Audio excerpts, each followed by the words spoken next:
Yeah, I'm on week 3 of my divisional preview series. And this week, I'm diving right into the best division in football, the AFC North.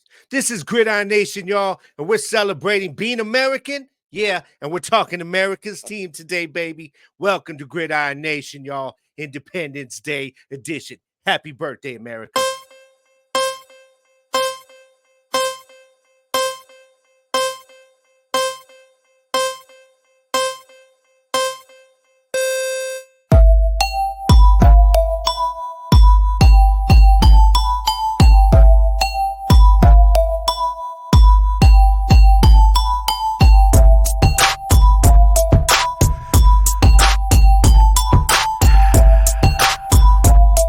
Yo, Gridiron Nation.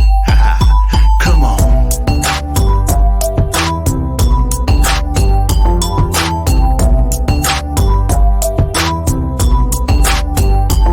It's time I get in the game, forget the money and fame. Stay ready, making sure that they remember my name. I got a hunger inside when the numbers are tied. Yo, I'ma turn it up a level, never will be denied. I got them back on their heels, about to have me a meal. Not Zeke, but I'ma eat the way I'm seeing the field. Take out the competition, they'll remember the name. The wicked one I always bring it, got my head in the game. Now it's all.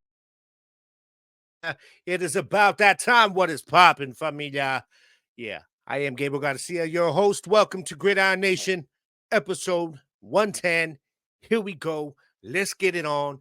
Yeah, this is the Independence Day, Independence Week, edition. Happy birthday, USA. Proud to be American, baby. Yeah, I know just like you, all of you guys are, man. So how you guys doing out there? Hope you guys are out there feeling good, living well, and living blessed, man. I am your host, Gabriel Garcia, a.k.a. The Wicked One, like I said. Yeah, this is the podcast that is made for the average hardcore football fan by the average hardcore football fan. Y'all already understand that's exactly what I am. What is up to all my people out there? Hope you guys are doing all right, man. I am feeling good because I'm on vacation, baby. I got worried about being at work. It's been crazy at work, man. So taking a nice week off, man. Being able to hang out a little bit. Just chilling today with my little girl, man. We had a little daddy-daughter day. Went and got some food, and went over to Scooters and got a couple of drinks, and came home and watched some movies, man. Hung out with my little girl. Watched my favorite movie, Coco. Yes, my favorite Disney movie, actually. And we watched a couple other movies, man. So we were just hanging out, man. Me and my baby girl doing our thing. And it's been cool. It's been cool. We get ready for Thursday, man. That's cookout, baby. We got cookout coming up. We're gonna be hosting for my mama's birthday. And I can't wait because my family's all gonna be here. And I'm so looking forward to it, man. I'm looking forward to having a lot of fun, laughs, good food, everything like that, man. And I hope you guys will be chilling also on the 4th of July, whatever it is you want to do, whether it's cooking out, hanging with family, just relaxing, spending time on your own, whatever it is, man. I hope you guys have a good 4th of July. But I know I plan to. Yeah, because, it is Happy Birthday, USA. It is that week, 4th of July. If you're listening to this after Thursday, then I hope you had a great 4th of July. If you're listening to this Tuesday night, when I drop it right now, today is Tuesday, then I hope you will have a good one, but y'all be safe, okay? Don't get crazy out there, and don't be popping off your fingers, man. Don't be doing all that crazy crap, getting all brave. If you're drunk, if you had too much to drink, do not handle the fireworks, because that's how your dumb ass end up in the freaking emergency room on the 4th of July. Talk about I ain't got 3 fingers no more. So don't do that, okay? Don't do that, man. I know a lot of y'all going to start your drinking early, and that's okay. Just do it in moderation, all right? So kind of stretch it out. That's kind of what I do. I might have a few beers, but I kind of stretch it. I might have a water in between each.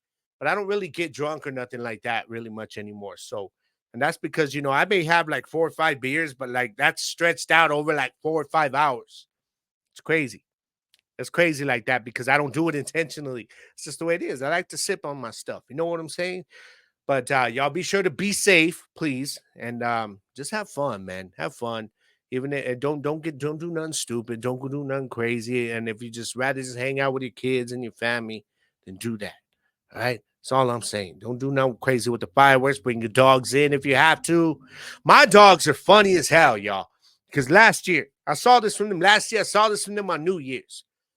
I have my dogs outside, fireworks are going off, and I'm trying to get them inside, and they're running, they're chasing the fireworks. Wherever they're going off, man, they're like kids. They're excited. They love watching them. See little tails wagging, and I'm like, y'all ain't right. My dogs ain't right, man. I don't know what's going on with my dogs, but I love them, man. I love my babies, my fur babies, man. But if yours aren't into the fireworks, man, that's understandable. Bring them inside. You can there's stuff you can get at the pet store for them to calm them down, like gummies and stuff like that. And I don't know if it's gummies, but like dog snacks. You can get stuff like that. All right. So help your pets out, man. Keep them away from all that crazy popping that's going on. You know what I mean? And they'll have a good 4th of July as well. Throw them a little bit of meat off the grill because I know that's what I'm gonna be doing. All right. I gotta let my fur baby celebrate it with us. Absolutely. Absolutely, man. So yeah, it is that week though, man. This is a great week. 1 week ago, this 4th of July, and I is when I actually dropped my new summertime song last year, which was Southwest Summer. And I meant to put it up on the video version this week, and I just didn't have the time. Okay, I've been busy, and I have the video up on another laptop, and I meant to do it, and I didn't, obviously, but I got it up on the audio. So if you're listening on the audio, you heard it, man. Y'all get that song rolling again, okay? It's up on Spotify. Southwest Summer, a little something I did with my boy Regal Luna out there in California, man. Love that song. I'm gonna be spinning all of my my summertime songs that I've done. Also old school summertime, the one I did with my brother Bobo. Shout out to Bobo. And also the very first one I did, which was with Nino Brown, which was Summer Groove. So I'm very proud of these songs. So I'm gonna be spinning them this summer, man. I'll be posting them up and also putting them before the show on the show episodes and stuff like that, man. So I'll be just go on Spotify, I'll bump my shit. All right, support your boy. And I really appreciate it, man, because I try to hope I can give y'all good music, man. And I think that's some good stuff that I put out there, man. So support your boy a little bit, man. Get those royalties coming in, baby. You know what I'm saying? Now let's get speaking of USA. All right, we're talking about born in the USA. We're happy, man. We're proud. We're celebrating this week, yeah. But there's a little bit of disappointment. Okay, little bit of disappointment that has gone down over the last couple of weeks, man. It's been like over the last week or so. Okay, but it's okay. Now this thing is if y'all have ever heard of it, the World Under 20 Championships have just kicked off, and it's the International Federation of American Football.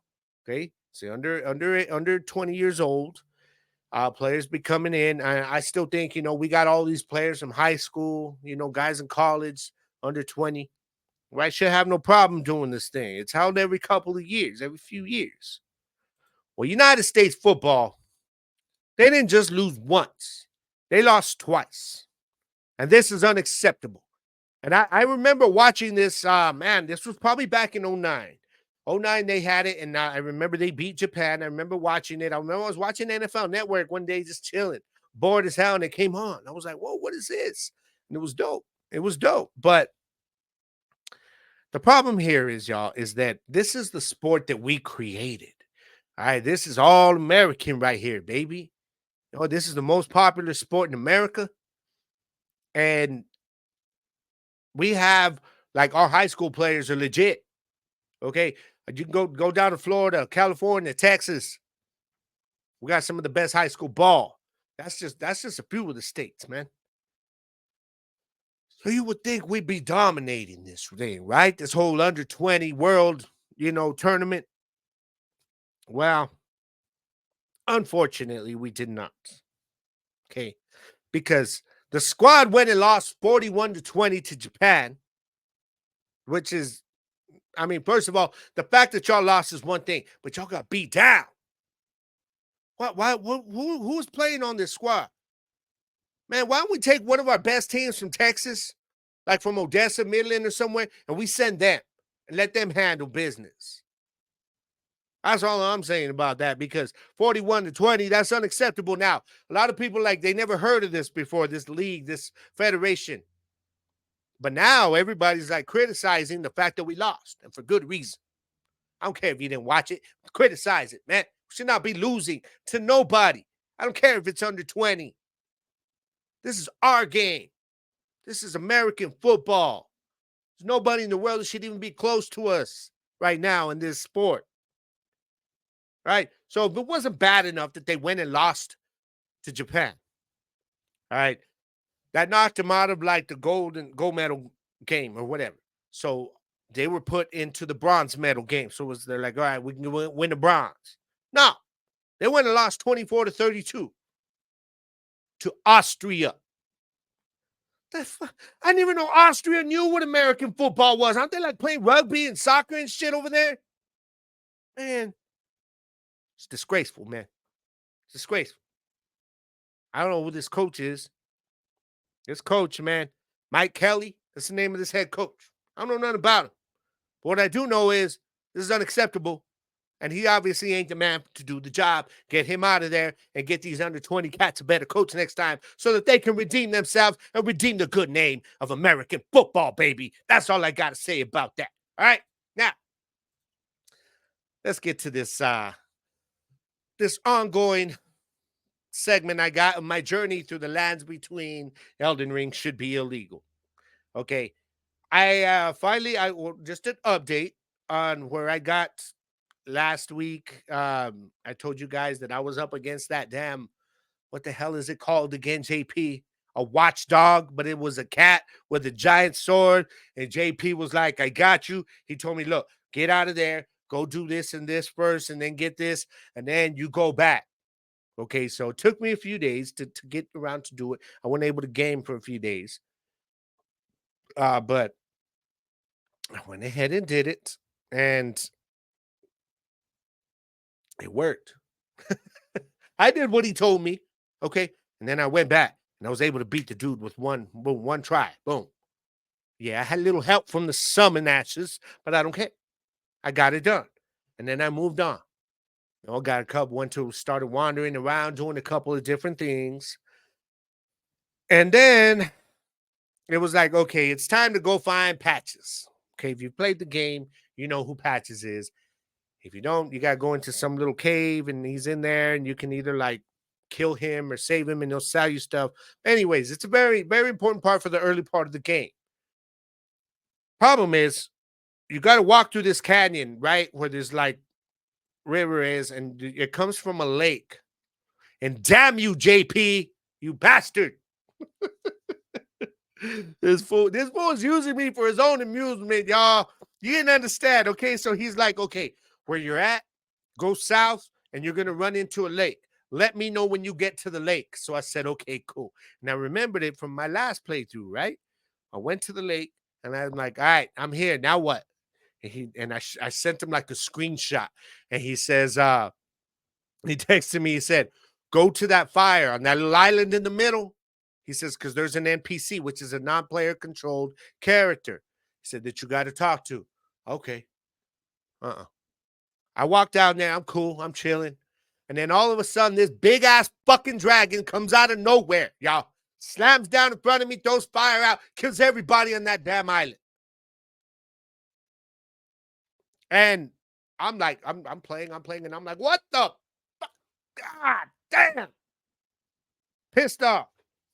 So I text JP. I went back, sent him a picture of the damn thing. I said, well, that freaking dragon just took everything out. He sends me back a bunch of freaking laughing emojis, y'all. He did that shit on purpose. He even told me, he said, I would have asked you to record your reaction, but that would have been too obvious. Man, hey, but you know what, Doug? It's okay. I guess you got to entertain yourself sometime. So anyways, I go down the canyon. I forget the dragon. I go down the canyon. You got to follow the river. It takes you, down this little canyon. And I'm about to go in the cave, and all of a sudden it blocks off. And there's this damn NPC that pops up that gets summoned called Bloody Finger. And he's a pain in my ass right now. I cannot beat him, but I plan to by tomorrow. Before the 4th of July, I will have him beaten, and I will be there ready to confront Patches. Okay, so that's where I stand right now on my journey through the lands between. Okay, right now I'm still getting my ass kicked by another character, And JP's laughing at me as I go get freaking eaten by a damn dragon. That he did not warn me was coming. But that's okay, bro. I feel you, man. I would have probably used me to laugh at too, man. Man, he's like, yo, I'm gonna send this forward somewhere real quick. Just get a quick laugh, and then I'll tell him where to go. And that's how it's going down right now. My journey in Elden Ring, y'all. So y'all stay posted every single week. And I'll make sure to keep letting you guys know how my ass kicking is going as I walk through the lands between. All right, man. So, anyways, let's talk about America's team, baby, the Dallas Cowboys. Oh yeah, oh yeah. Because there's a couple of things, y'all, and I'm glad I was planning to use this as a topic today because Angel messaged me about something that he's seeing online. Well, I was already planning to talk about CD Lamb. All right, what's going on with CD Lamb? People want to know, is he going to hold out? It's a possibility. Hell, Zach Martin held out. We've had players. Chris Jones held out last year with KC. Okay, it's a possibility. He's in a contract year. He wants that contract. Now, a lot of people there's don't believe everything you're reading on the internet, guys. There's certain sources you got to understand whether they're legit or not. Or if you see some page that it's like a Dallas Cowboy fan page or DC for Life, the name of it. It's just a fan page. They're not reporters, right? So you can usually tell when it's those pages. And then if they tell you sources say this and this, but they're not citing any sources, all they're saying is sources or insiders, but they're not giving you a name like an Adam Schefter, nothing like that.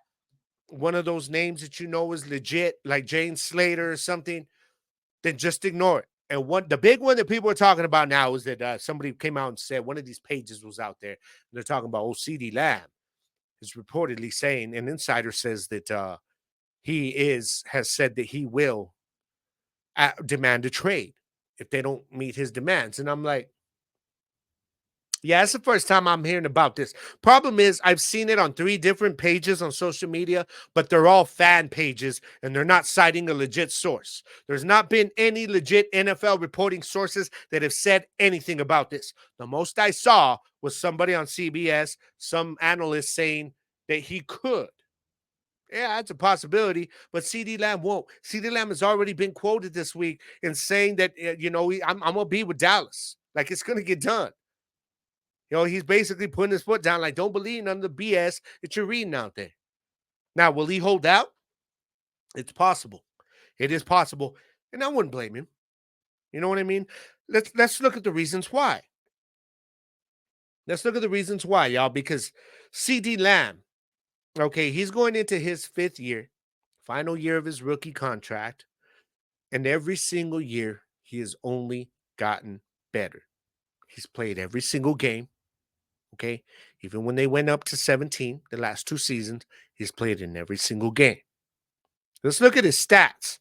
Okay, rookie season, 935 yards, just shy of 1,000. Might as well call it 1,000, but technically it won't be. All right. Second year, 2021, his sophomore year, 1,102 yards, had 6 touchdowns. Okay, had 5 the year before. 74 receptions in his rookie year, 79 in his second year. 2022, his 3rd season.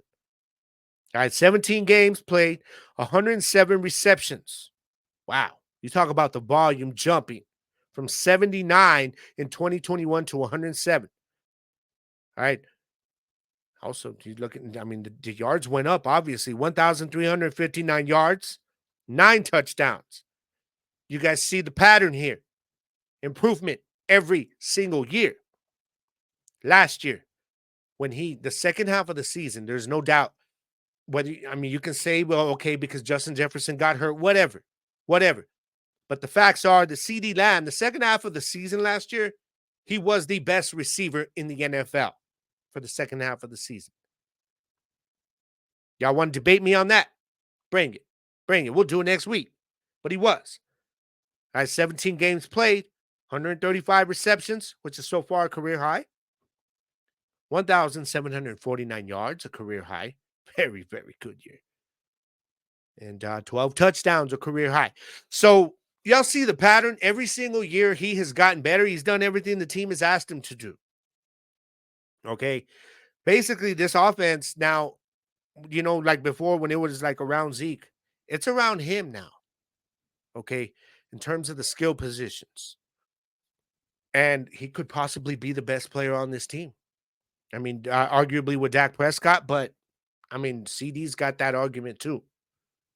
Okay. He has not been a distraction off the field. We've had no issues with this dude at all. At all. Everything that says this man needs to be paid is everything he's done. Like everything he's done says that. And he will be paid. He is the priority right now. He has to be. When you look at the three guys that are waiting for their contracts, which is Dak Prescott, CeeDee Lamb, Michael Parsons, they've already decided they're waiting on Dak Prescott, right? Michael Parsons still has another year that they already exercised the option on. So CeeDee Lamb has to be that guy. They understand it. The team knows it. The team knows it. They also understand the reason they waited for the Justin Jefferson deal to get done, because now they know what the window is. Both sides understand that whether he wants to get paid more or just under Justin Jefferson, you're looking at probably about $1 million to $2 million on either side. So about a $4 million window. It's not much by their standards. So the team and him both have an idea. So if we haven't heard anything about neither side being close to a deal, about the two sides not being close to a deal, and they should be close to a deal. That's because of that small window now that they know they're going to have to pay and what CD knows that he can expect. You know what I mean? So I think the team understands this. He understands it. And the fans, y'all just need to be patient. My only issue is if he holds out, and he's going to be losing a lot of money because he's going to get fined a lot of money. But if he holds out, if we get to where it's like 2 weeks in the camp, then I'll be frustrated with the ownership. This is the one thing, and if they were like to trade or whatever, this not signing CD or even trading him, I think ownership knows, they understand. Most of us fans, we may like talk all this stuff about our ownership and about, the front office, and it's for good reason.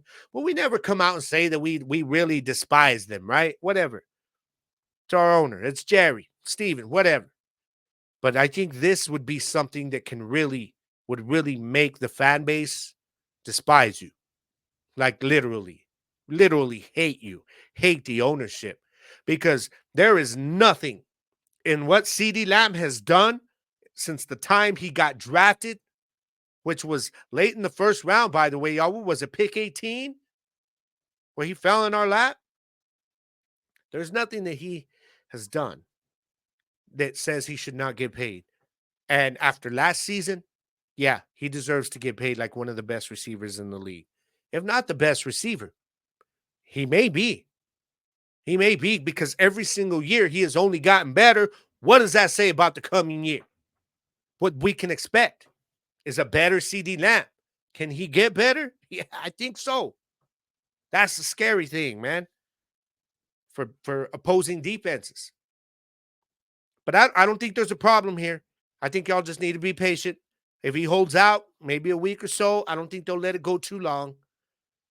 But they know that this is the guy that there's no reason not to pay him. There's no reason not to pay him. And even if they were looking at a rebuild, this is not the dude you trade for draft stock.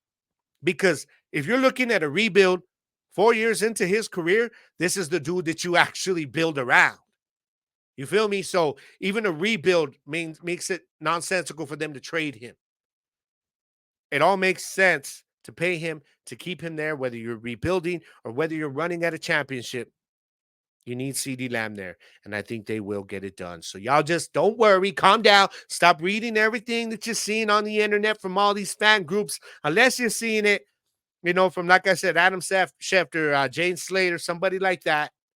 Okay, Ian Rappaport. Then we're going to talk about that. All right, but for now, CeeDee Lamb hasn't asked for no trade. He hasn't said that he's going to ask for a trade. Nothing like that, y'all. Okay, so just relax a little bit and let's try to be patient. All right, but I think Dallas understands his value. They understand that he is the guy right now. It's got to get paid, and I think he will. I think he will, especially after the frustrating offseason they just put us through.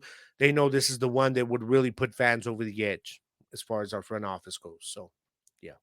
Now, the other thing is Micah Parsons, this whole thing with him and Malik Hooker. Y'all heard about this? Malik Hooker kind of talking about the whole thing with the podcast.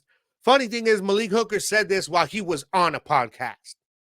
There's a little bit of hypocrisy by both guys because afterwards, Micah Parsons came out and said, I wish you would have addressed this with me between us. But Micah Parsons said this on social media, which he since deleted, which I'm glad he did. But the problem here is people are letting the media hype this up more than what it was. He was asked a question about it. Okay. So now it would be an issue like if the reason that we were bad in the run last year defense is because Micah Parsons had his podcast and he wasn't focusing this way. It wasn't on Micah Parsons. Okay, we were having trouble against the run defensively for a lot of other reasons than Micah Parsons. Okay, so I'll just chill out with that too. I get it. It was said, whatever was said, and the media blew it up, and now everybody's talking out of their ass on social media. All right, so all you Cowboys fans, calma. All right, kick back, be patient. Right now, there's nothing going on right now in the NFL till training camp officially begins. So what do all these pages and reporters do now? We're gonna talk about the Cowboys because we ain't got no reactions. We ain't got stuff going on our social medias. Okay, so we gotta talk about the Cowboys. That's why that's all you're seeing right now. It's all this stuff about the Cowboys. All right, so just giving y'all a heads up on that. Now, for those of you watching on Fuel or YouTube, thank you very much.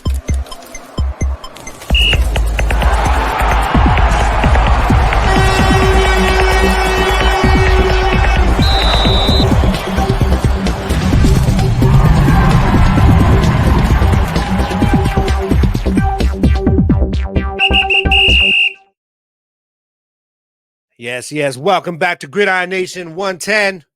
Man, y'all got to excuse me a little bit if I look like hell on the camera, man. Allergies are kicking my ass right now.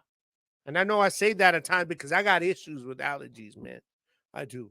They're kicking my butt a little bit. So if you hear something in my throat or you just see me looking at the camera, you're like, damn, fool, you look all fucked up. That's why, okay? I'm not messed up right now. I got allergies, all right? So work with me. Work with me, ride with me, vibe with me. All right, now let's keep rolling on. All right, familia, because I put something out there this week, and I got some answers from you guys. I put the off the grid segment this week. Let's look at it, man. First of all, we talked about this last week. The Paris 2024 Summer Olympics are coming. They are coming, and I asked you guys, okay, what did you guys? What's let me go to it right here. I asked, what events are you looking forward to? Okay. What events do you like to watch for the Olympics? And I wanted to know from you guys because I'm big on the Olympics. I'm huge on the Olympics. I told you guys this. And they are coming, y'all. They begin on the 26th. Okay. That is the date of the opening ceremony, which is always a major, major deal. Always a major deal, no matter where it's at. And they'll be going for a couple of weeks till August 11th. And so some of the events will be starting as early as July 24th before the official opening ceremonies. But it's always a 2-week deal, man. And I am excited. I know a lot of you guys are excited because some of you I have talked about this with. You guys tell me the same thing, man, that you guys are really excited about this and you know, that you like watching the Olympics. Some people don't really. They're like, not really. But excuse me. I know a lot of you that are. So let's get right to it, man. I hit you guys up on social media. I put this out there, and I got some answers, man. So let's get to it. Sorry, I am trying to. Damn, I'm dragging here. I'm trying to find this thing. I just had it popped up, and then, you know, like when your phone, you have it on a page, and then when you turn your phone back on and it changed it, never mind.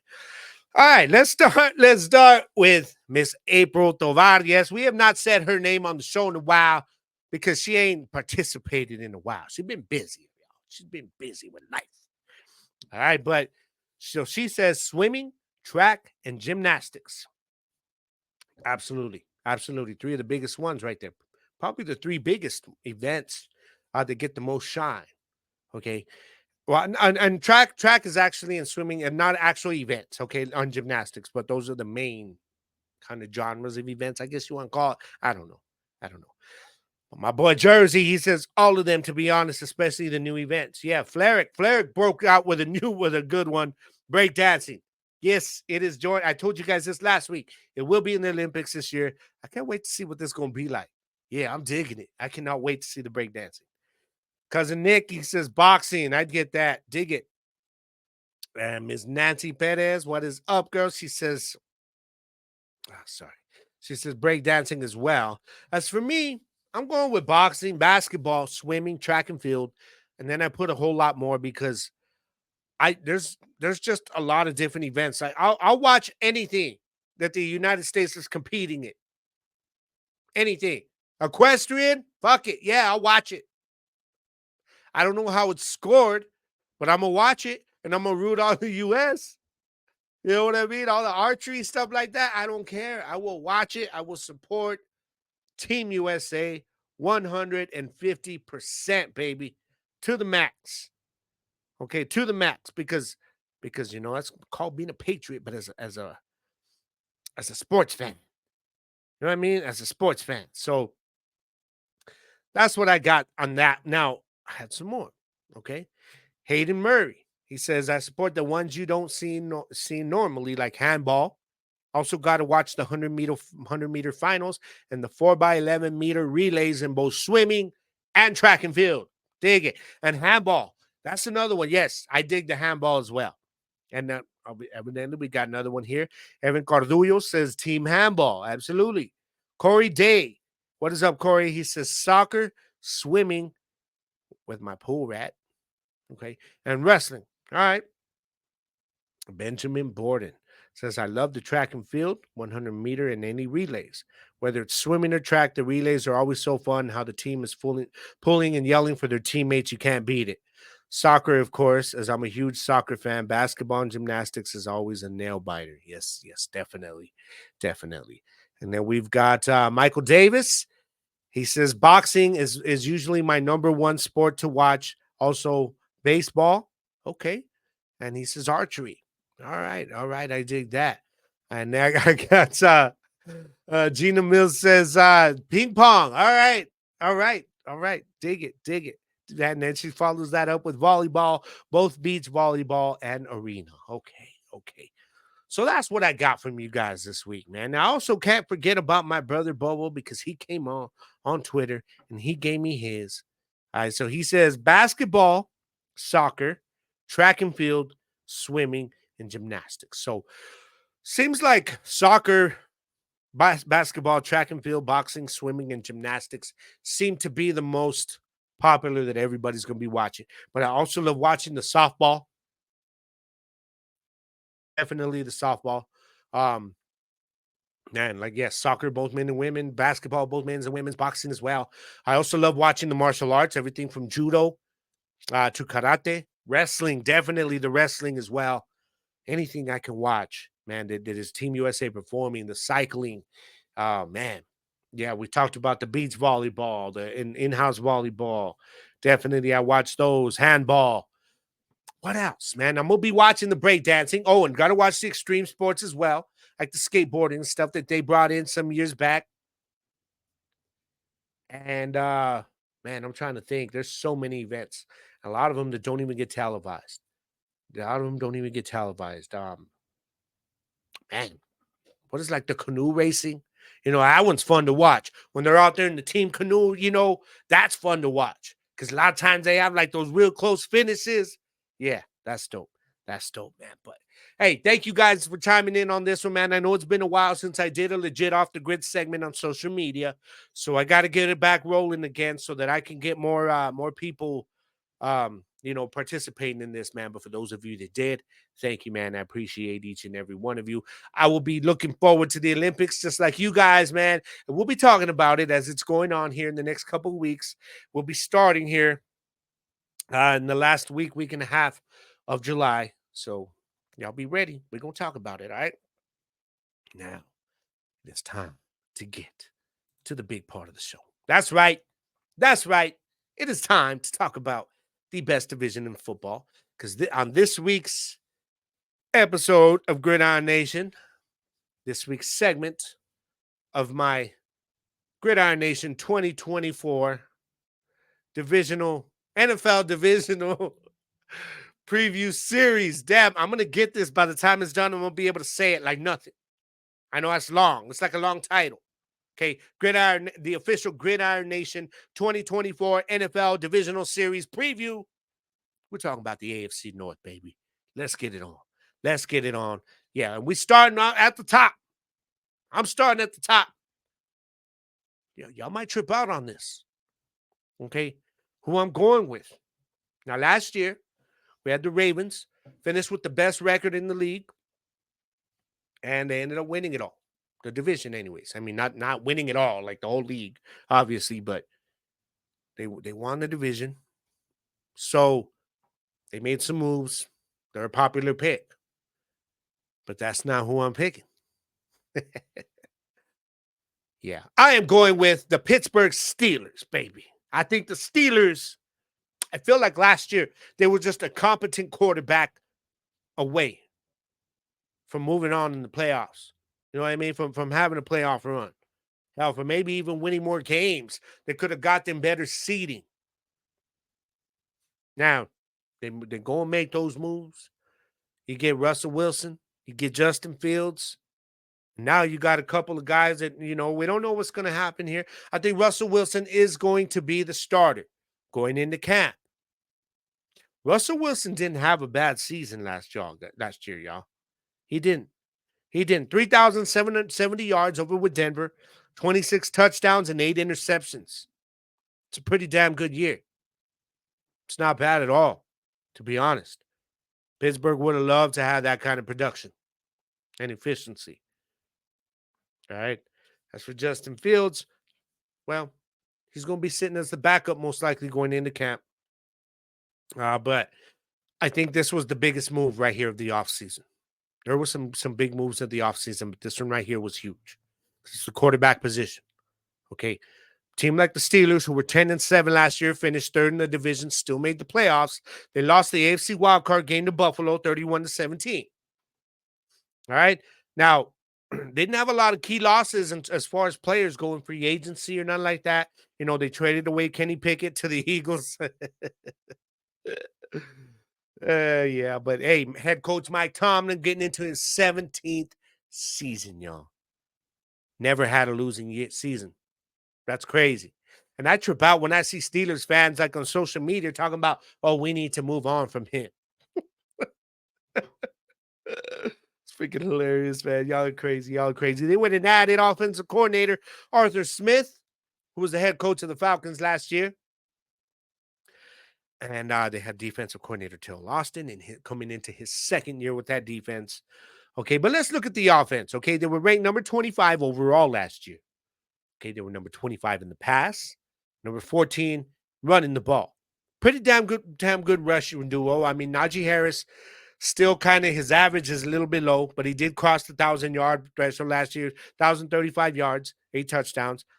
But Jaylen Warren started coming on in that second half of the season, y'all. And I feel like he's going to get a lot more opportunity to take more snaps from Najee Harris. Jaylen Warren had 784 yards. Dude had 5.3 yards per carry. Pretty damn good. Oh, and by the way, they went and signed Cordell Patterson.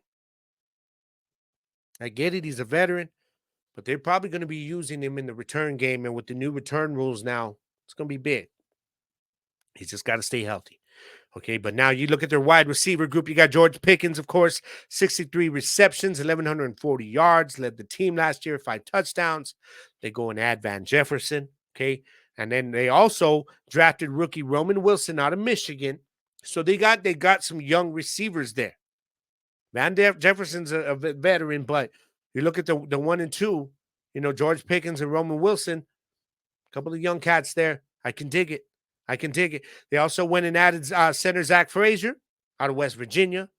So he's going to be all right, man. They're doing all right. They needed a center going into the draft. Okay. They went and solidified that. And they also added offensive tackle Troy Fatuanu out of Washington. So they used the draft to build up some key pieces that they needed. And they used free agency, to do everything else. You look at their defense, who was ranked number 20 last year, number 17 versus the pass, number 19 versus the run, number 5 in scoring, though. They were more like a bend but don't break type of defense. Okay. Linebacker Patrick Queen, though, was the biggest addition. From Baltimore, they bring him over. He was Pro Bowl last year. So he balled out in Baltimore. I think this was big for this defense. They needed a player like him, in the center of that defense and that linebacking core. Yeah, Patrick Queen is going to be a big difference maker for them. And also, you talk about defensive end TJ Watt. He will be coming back healthy. Can he stay on the field? I don't know. But man, when the dude is on the field, he's a monster. Can somebody just block him, though? Like, how many times do you watch games where he goes and gets sacked unblocked? Like, how do you leave him unblocked? It's crazy. I don't understand that. I don't. Had 19 sacks last year, led the league, and he was still injured, man. Defensive tackle Cam Hayward comes back, so they're solidified there up on that line. He got also linebacker Landon Roberts, 101 tackles last year, which led the team. Then, of course, you got cornerback Joey Porter Jr. coming into his second year. He's already showing off to be a stud last year, so he's just going to get better. And then, of course, the leader of that defense, safety Minkah Fitzpatrick, one of the best safeties in the league. He'll be there to be making some plays and causing ruckus on that defensive backfield as well. So the defense should be better. I think the addition of Patrick Queen is big. I think it's big. Overall, this was a good team last year. There was competent quarterback play away and a linebacker away, to be honest, from being a great team. I think this year they become a great team. And I think that will be the difference. You don't need Russell Wilson to be the old Russell Wilson. You don't need him to be, an elite quarterback. All you need him to do is have a season like he did with Denver last year. The rest of the squad is going to back him up. You know what I mean? So that is why I had the Pittsburgh Steelers as my top team, finishing first place in the AFC North this year. Okay. And if y'all disagree, I want to hear about it. Now, okay, so let's keep rolling on, y'all, because I am right now almost in the middle, hitting the middle of my AFC North preview. Told y'all that I had the Pittsburgh Steelers finishing number 1. And now my number 2 squad that I got finishing second place is the Baltimore Ravens. And that's all because of ground control. All right, this team last year, wow, number 1 rushing team in the league. And then you go and add Derrick Henry? What? Are y'all kidding me right now? Man. How? The problem here is, okay, let's look at their offense. They were ranked number 6 overall last year, number 1 in the rush, but their pass offense was number 21. Okay. And that was that after they had a good year from Zay Flowers, who had 858 yards, 77 receptions. And you also had Odell Beckham Jr., but that was it. Okay, Rashad Bateman, this is likely going to be, they're running out of patience with this dude. And I done ran out last year. Okay, I had pulled for this dude the last couple of years. I thought that when they drafted him that the potential was there. But he has not stepped up when he's had an opportunity. Last year, 16 games played, 32 receptions, 367 yards. I get it. The volume is not going to be there because it's a run-heavy offense. Problem is, Zay Flowers should not be outproducing you, bro. All right? That should not be happening. Okay. This Ravens offense, though, offensive coordinator Tom Monken, he's gonna have himself a field day with Derrick Henry running the ball. Derrick Henry last year in Tennessee, 1,167 yards, 12 touchdowns. All right. So there's no more Gus Edwards. He led the league in touchdowns last year. So that was big. That's a big loss. Dobbins was playing well till he got hurt again. Both of them are out in LA now with the Chargers. So that leaves Justice Hill to jump up and back up Derrick Henry. Ugh. I don't know, man. Derrick Henry's at that age now, though, because we saw it last year. in Tennessee where he started sharing some of the load. He might have to do that here, but of course, Lamar Jackson is another big part of that run game. So I get that.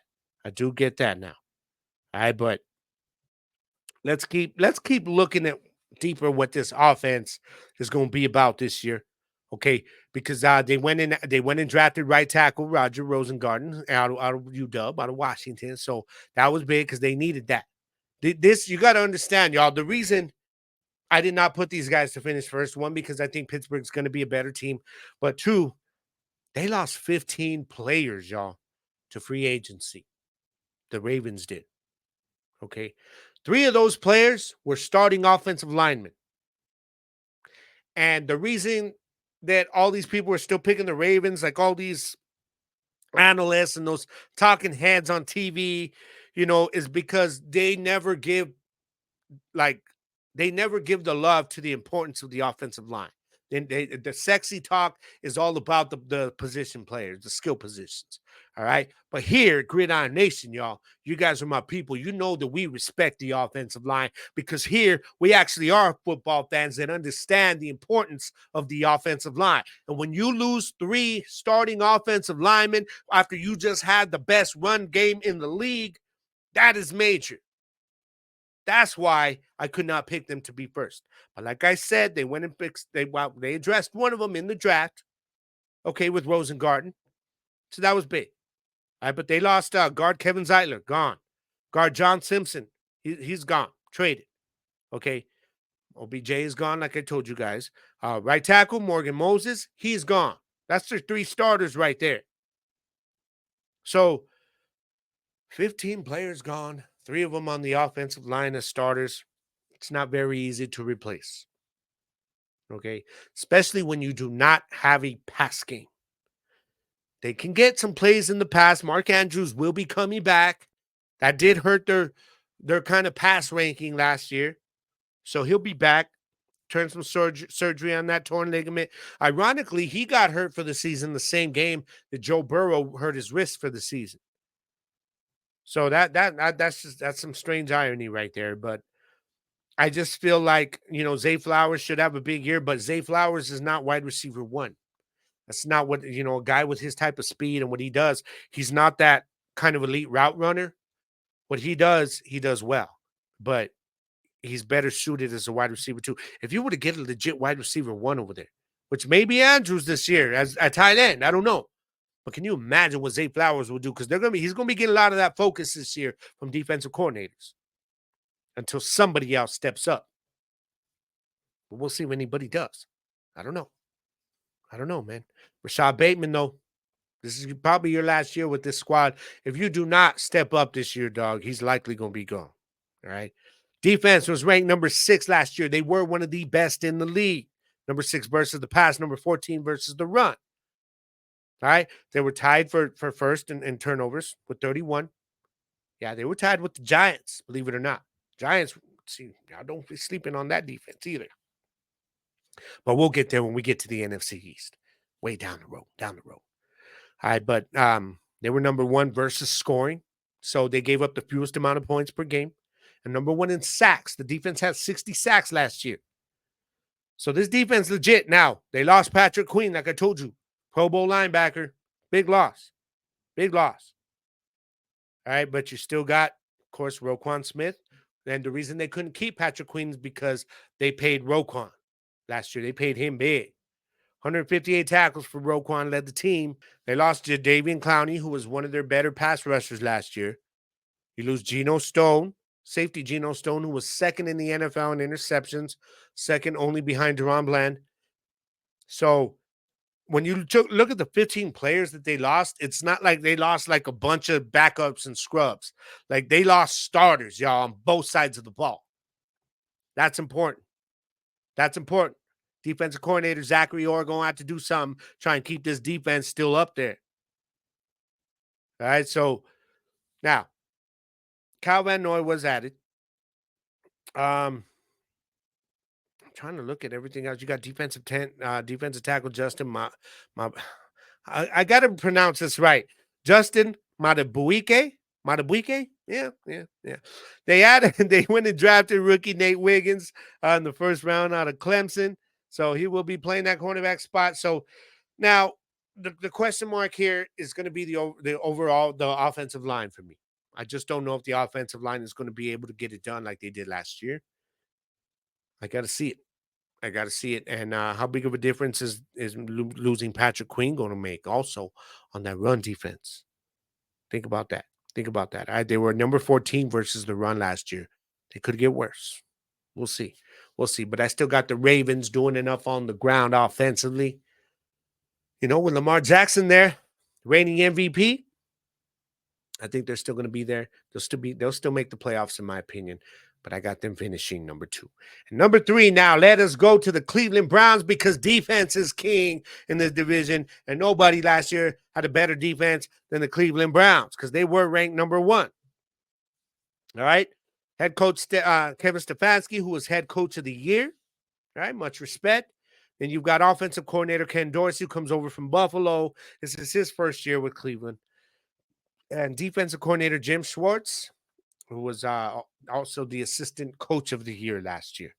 So now Browns went 11-6. They were second in the division, but they got their asses whooped in the AFC wild card against the Texans 45-14. Man, where was that defense at? That's crazy. I blame the defense for that loss. I definitely do. Definitely do. Probably the one key player that they did lose on offense was wide receiver Donovan Peoples-Jones. Okay, that was a big loss. But they went and got Jerry Jeudy. Jerry Jeudy to this point has been a bust. But sometimes it takes going to another team to kind of just restart your career a little bit and hopefully give them a resurgence. We'll see. You got Amari Cooper on the other side. Okay, 15 games last year, 72 catches, 1,250 yards, and 5 touchdowns. But he's a disgruntled Amari Cooper because he wants to get paid right now. Now it's starting to look like this could be the Dallas situation again, where Cleveland may not have the money to pay him, so they might move him. It could happen. It could happen, man. You feel bad for Amari Cooper, but it's the business, man. It's the business. They got tight end David Njoku, who also got paid 81 catches, which led the team last year. He's going to be a threat. Now, you went and got Jameis Winston, okay? No more Joe Flacco. Jameis Winston, I think, if you have some weapons, he can do something, okay? But the more he throws, he's going to throw the interceptions. He's also going to throw touchdowns and throw for a lot of yards. All right, so the key here, though, is going to be Deshaun Watson. Played 6 games last year, hurt his shoulder. He was done for the year. And right now, that contract that they gave him, everything that they gave up and all the money they're throwing at him, the Browns need this to work this year because they're looking really bad about this right now. Okay, so he's going to be the key. And also the return of Nick Chubb. Okay, tore an ACL and an MCL last year. And so I think he will come back, though. And Jerome Ford will be backing him up. He got the load last year, 204 attempts, 813 yards and 4 touchdowns, average 4 yards a carry, but he is not Nick Chubb. And when Nick Chubb is running at his best, I think he is the best pure running back in the league. When he's at his best, when he's healthy as well. All right. Also, you got wide receiver Elijah Moore there. So that's gonna be good right there. And they went and drafted guard Zach Zinter out of Michigan. Try and beef up that old line a little bit. So that's how we're looking on the offensive side of the ball. All right. Jim Schwartz's defense was number 1 last year. They were number 6 in sacks, number 1 versus the pass, number 11 versus the run. Excuse me. Ooh, throat, man. Now you still got defensive ends Darius Smith there. So, you know that defense is still going to be good because you got defensive player of the year, defensive end Myles Garrett, 14 sacks last year. The reigning, like I said, defensive player of the year. Excuse me. You got linebacker Owusu Kuramoa, who led the team with 101 tackles last year. He's coming back as well. All right. Strong safety Grant Delpit. You got cornerback Denzel Ward, cornerback Martin Emerson, and middle linebacker Jordan Hicks, y'all, that they added to this squad. So the defense, I think, is still going to dominate. This defense is still going to keep them in games. as far as when they get to the playoffs, I still think they could get to the playoffs. They probably will. This is a division that probably will send 3 teams to the playoffs, maybe 4. It's not out of the realm of possibility. But the key here for this squad is going to be 2 players. Nick Chubb staying healthy, because if Nick Chubb's healthy, he's going to ball out. I just know that. But the other player, of course, quarterback Deshaun Watson. It's time. It's time to earn that contract, dude. All right, Mr. Nasty Time. It's time for you to freaking get out there and play ball. Stay on the field. Play ball the right way, and stay out of all that nasty stuff that you're into, Mr. NFL's version of Bill Cosby. All right, so let's keep moving on, y'all, to my last place team in the division. I got the Cincinnati Bengals finishing last again. And I know some people are saying that they can win it all. And it's possible. Anybody in this division could be completely turned around, y'all. It's crazy. It's crazy. That's how good this division is. Okay. Head coach Zach Taylor, offensive coordinator Dan Pitcher, who's been with the team 9 years. Okay, but this is his first year as offensive coordinator. We're going to see how he does. And then, of course, you got defensive coordinator Lou Anarumo coming in, leading this number 31 ranked defense. Oh, that's the problem with this team. I'll start there. Okay. Well, they're already a bad defense, but then you go and lose Chiro Awuzie, who was probably your best in the secondary next to Von Bell at safety. Defensive tackle Josh Tupou, he's out. He's gone. So those were big losses for them. They were number 26 versus the pass, number 26 versus the run, number 21 versus scoring. Not a good defense. They were good at turning the ball over, though. They had 26 turnovers last year. All right, that's top 5. So we look at the players, though, that they do got. One of the guys that flew under the radar for some reason was Trey Hendrickson, defensive end. He had 17.5 sacks last year. That was second in the NFL, y'all. Y'all probably don't even know that name, Trey Hendrickson. Well, he's a beast. Okay? You still got strong safety Von Bell there. He is the last now of that very formidable secondary that was there the Super Bowl year when they lost to the Rams. When they went to the Super Bowl, Von Bell's the last remaining guy on that defensive secondary. Sad to see the way it's falling apart. But they did go and add free safety Geno Stone from Baltimore, okay, who was second in the league in interceptions last year. And they went and added defensive tackle Sheldon Rankins out of Houston. So they added a couple of pieces, but they lost some pieces. All right? I don't know how you replace Chiro Awuzie. So cornerbacks could be an issue there. But let's look at the offensive side of the ball. Offensively, they were ranked number 22 overall, number 15 in passing, number 31 in running the ball, number 16 in scoring. Okay. You look at number 31 in running the ball, man. This is why I just don't know about Mixon when he's over with Houston, like I talked about last week. But the offensive line was an issue. They went and lost Tyler Boyd. He's gone. Joe Mixon is gone. Tight end Irv Smith is gone. Right tackle Jonah Williams is gone. Offensive guard Matt Sharping is gone. Man, a lot of players being lost. I believe they lost a total of 14 players this offseason. Okay, it's hard to replace that many players. Joe Burrow, though, he's trying to come back. Played 10 games last year, threw for just over 2,300 yards, 15 touchdowns, and 6 picks. But, Jake Browning came in and actually held it down offensively. So you can't completely blame the Joe Burrow absence for them not winning games and stuff, but it is big because even though Browning held it down, he's still not Joe Burrow, in terms of the control of this offense and everything. But they did, it was enough to re-sign Jake Browning as the backup. He played 9 games last year. He was actually 70%, man, which really good, really good. Now, I mentioned Tyler Boyd being gone. He's in Tennessee now. So you've got Jamar Chase, who had 100 catches last year, 1,216 yards, 7 touchdowns. And then you got T. Higgins, who finally agreed to sign his franchise tag. He played 12 games, 42 catches, 656 yards, 5 touchdowns. I think he goes off this year because it is a contract year. I don't think they're planning on re-signing him because they are going to sign Jamar Chase, who he probably could reset it. the market when he signs. But I think it's all. I think this year they're like, okay, this T Higgins, this is gonna be it, right? And then they go draft a wide receiver 2 next year.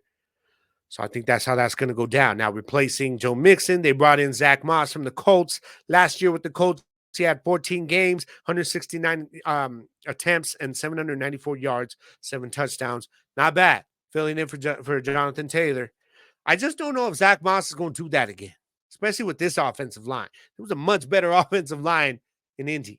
So I don't know if I see Zach Moss being much of a factor, if I'm being real.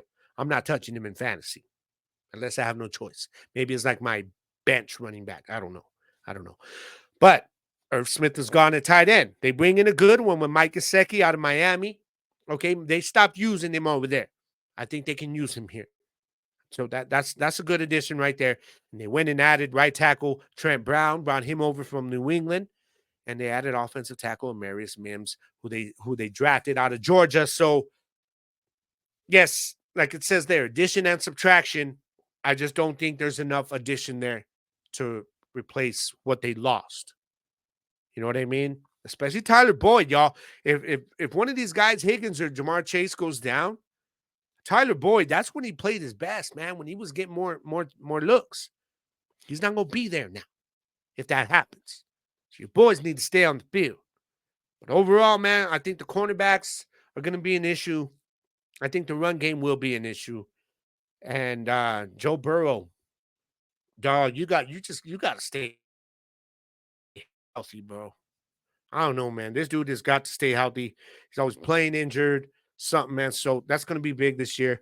But that's who I got finishing fourth. So as we look at it all, my Gridiron Nation podcast predictions got the Steelers finishing first, the Ravens second, the Browns third, and Cincy fourth. And just to give you all a better look at this, there it is. That is the Gridiron Nation. That's the order I got them in right there, man. If y'all disagree, hit me up. Let me know why. And let's talk about it, all right? Let's talk some football, baby, because that's what I like to do here. But it's time for me to get going, y'all, man. This hour went fast. Damn. Email me your questions at gridironnationpodcast@gmail.com. Do not forget, Gridiron Nation comes to you every Tuesday evening or on the Fuel Network every Wednesday morning or the following morning whenever I get it up. And also, y'all, please do not forget to keep praying for all my people out there in Ruidoso, New Mexico. They got fundraisers going on. Y'all go on, hit me up, and I'll steer you in the right direction. Or just go to Scorpion Tattoos on Facebook. Okay, look up Scorpion Tattoos out of Ruidoso. They're on Facebook. My cousin James is up there, and you can get all your information there if you want to help. Maybe donate anything that you can. It would be greatly appreciated. All right. Don't forget also Off the Grid with Gabe Garcia, available on YouTube and all audio streaming platforms. Y'all go on and subscribe and follow your boy. All right. Now, it is time for me to get up out of here, guys. It is. It's time for me to get up out of here. But before I do, there's all the socials down at the bottom. Okay. For those of you listening on Spotify or wherever, you can catch me on YouTube, Gridiron Nation Podcast. Okay. Follow me on Instagram, GGarcia_Gridiron. And on TikTok at Garcia.grid. Okay. So before I go, what is the message this week? What is it? What is it? And it's simple, man. It's simple. It's about being yourself. And I know that's very cliche, but I've been seeing some situations where I see people that are kind of trying to be somebody they're not, just to make others happy or to make others comfortable or to put themselves in a better situation. When you do that, you're lying to yourself and you're losing yourself. And you're lying to those that are around you, especially those who know the kind of person you really are. That's why they rock with you, because of who you are. So if you got other people that you're trying to impress and you're trying to be somebody that you're not, you're lying about stuff you do or stuff you like or whatever, man, just squash all that. Okay? Because if people are going to want to rock with you, roll with you, vibe with you, it's going to be because it's who you are. You're good, you're bad, everything. Faults and the good things about you. Because when somebody really is a friend to you or somebody really's got love for you, they're going to accept you for your faults as well as the good, because to them the good outweighs the bad. You feel me? None of us are perfect. So don't try to act like you are. Okay. And do not try to put yourself into a mold of something you're not simply to impress others. Okay. Don't do that. Don't do that, man. The reason I rock with each and every one of you is because of exactly who you are. All right. And I'm real with that. I'm about to get up out of here, y'all. But before I do, you already know, man, this is holiday week. This is the week we celebrate being Americans. This is the week we celebrate, Independence Day. So y'all just be sure to enjoy it. Okay. Enjoy it. No matter what life's going to throw at you this week, just think about the fun that you'll have, whether it's cooking out or hanging out with family or just whatever it is you're going to do to celebrate. Do so safely, but I want you to enjoy yourselves, y'all, because I want you to forget about the BS of life just for a little bit this week. Okay.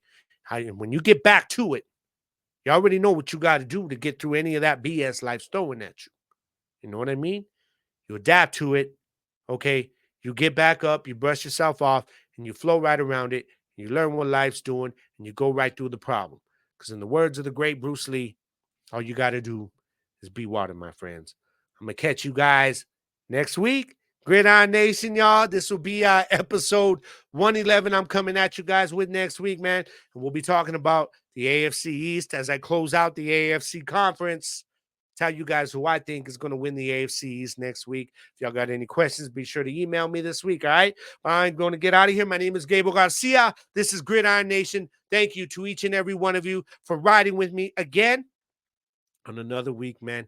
Please enjoy your Independence Day. Enjoy your independence and have some fun, all right? I'm out of here, y'all. Gabriel Garcia. This is Gridiron Nation. It's all one love, baby. Peace. Boys lyrically blessed, eating all my competition for dinner, cause I'm a winner. Sometimes my heart is sick, but inside lurking a sinner. Better come with a plan, I got my fans in the stands. If you don't know, well, they gon' tell you Wicked One is the man. Who gonna let them know the power coming though?